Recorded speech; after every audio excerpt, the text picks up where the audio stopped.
Cari lalapan di pasar untuk menu makan hari ini. Assalamualaikum, bersama Teteh Sunda yang hidup di Jawa. Jam 6 pagi Teteh ke pasar mau cari lalapan. Teteh nemu lagi nih lalapan yang di Sunda mah jarang nemu. Kata ibu penjualnya ini namanya curingan. Kalau kata Google ini nama lainnya itu kenikir. Kalau di Sunda mah buat di halaman, buat tanaman bunga. Sebelum dilalap dicuci bersih dulu. Sampai di rumah beres-beres dulu. Tetehnya pupel, bahas Jawa bantuin cuci piring. Lanjut masak nasi uduk yang satset pakai rice cooker. Cuma pakai laos dan santannya juga pakai santan kara aja, tambah penyedap, garam, lalu aduk. Udah deh, tinggal tunggu mateng.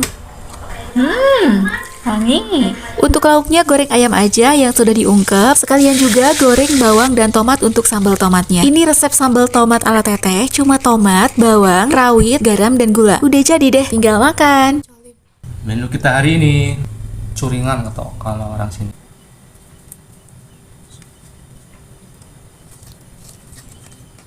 Berang?